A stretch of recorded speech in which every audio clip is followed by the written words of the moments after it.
Episode 14 Series End, The Forge Unleashed. The Forge pulsed like a captured star, raw power arcing between the ancient machines as the awakened Golems battled the encroaching shadow of Khazak-Ur. Runic cannons fired blasts of pure energy, vaporizing grasping tendrils, while stone fists shattered shadow-infused rock. But the assault was relentless. More fissures cracked open in the floor, the cold presence of the corrupted Warden pressing inwards, fueled by the dark god Malkor. Simultaneously, the great bronze doors groaned, buckling inwards, glowing white-hot under the combined assault of umbral brute force and corrosive dark magic. The silver wards sputtered, overwhelmed. "Ilara, the weapon systems!" Kaelin yelled, parrying the jagged blade of an umbral hunter that had somehow materialized from a floor fissure. Ilara, guided by Thrain at the humming control dais, slammed her hand onto a sequence of runes illuminated on the panel. Activating secondary conduits, rerouting power.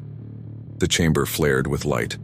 Energy conduits embedded in the floor and walls blazed to life, creating intersecting beams of searing white light that acted as barriers, incinerating shadow creatures and tendrils that crossed them. The nearest rank of golems pivoted integrated cannons glowing brighter, and unleashed a coordinated volley of concentrated energy that struck the main shadowy mass attempting to breach the floor, causing it to recoil with a silent shriek that echoed in their minds. For a moment, the internal breach was pushed back, contained by the unleashed power of the forge. But the respite was shattered by a deafening explosion. The weakened bronze doors blasted inwards, torn from their hinges in a shower of molten metal and shattered stone. Gor'koth stood silhouetted against the smoky corridor beyond, his dark relic pulsing, his elite umbral warriors surging past him into the forge proper. "Kill them all!" he roared, his eyes fixing on the glowing heartstone with greedy malice. "Secure the power source for Lord Vra'kul. For Stonehold, for Borgrim!" Captain Brock roared, rallying the few remaining dwarven veterans. They met the umbral charge head-on, axes and hammers swinging with suicidal ferocity, supported now by the awakened golems and the forge's active defenses. The chamber became a chaotic maelstrom of light and shadow, clashing steel, energy blasts, and guttural war cries. Kaelin and Grok plunged into the thickest fighting near the entrance, trying to stem the tide. Boren, seeing the overwhelming numbers, focused his light not just defensively but offensively, channeling beams of Arian's power through his hammer, striking down umbrals with holy fire. Gor'koth strode towards the Heartstone, swatting aside dwarves and even staggering a golem with blows empowered by his dark relic. Brock, seeing the commander's goal, intercepted him with a bellow of pure hatred.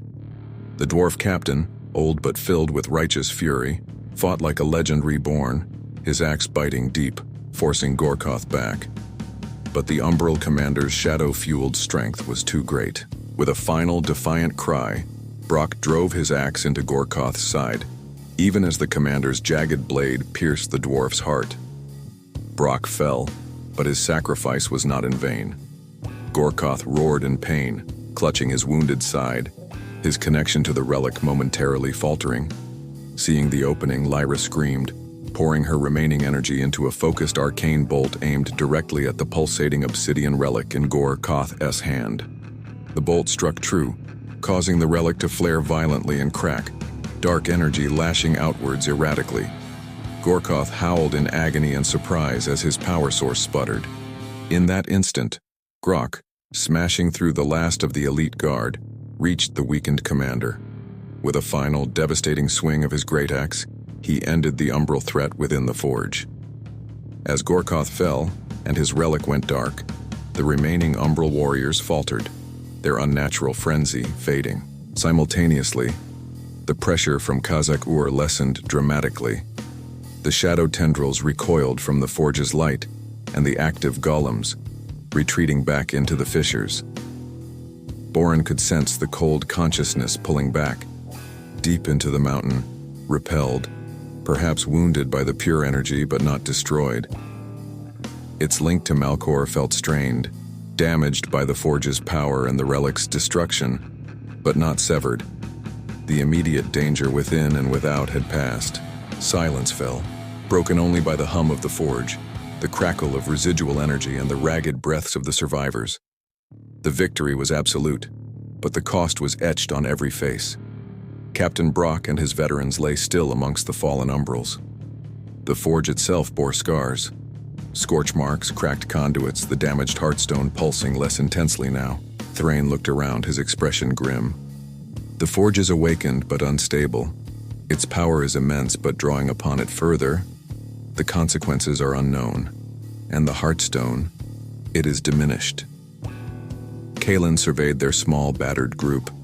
They had survived, secured a sanctuary, but Stonehold above was still a war zone. Khazak-Ur remained a threat within the mountain. They couldn't stay here. Thrain, Kalen asked, did the archives mention any way out? Not back up, but away from Stonehold? Thrain nodded slowly, consulting the scrolls he still clutched. There are mentions, ancient exit tunnels used by the first smiths, leading south beneath the roots of the mountains. If Ilara's schematics correlate, Ilara produced the metal sheets, quickly finding faint lines indicating a sealed passage hidden behind a section of the forge's rear wall. The decision was unspoken but unanimous. Their fight here was done. They gathered what little supplies they could salvage, taking a few of the ancient, masterfully crafted weapons from the armory. With Thrain's guidance, they found the hidden mechanism and opened the escape tunnel, a dark, narrow passage heading into unknown depths. They paused at the threshold, looking back at the humming forge, the silent golems, the fallen dwarves who had given their lives. It was a bastion of light left behind in a darkening world. With heavy hearts, they turned and stepped into the darkness, sealing the hidden door behind them. Their ordeal in Stonehold was over.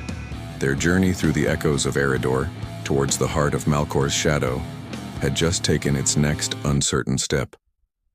Final teaser, series arc. Quick cuts. Lord Vrackle receiving news of Gor'koth's failure and the Forge's activation, his shadowy form radiating cold fury, a map of Aeridor, with Malkor's shadow spreading visibly from the mountains and the Shadowfen.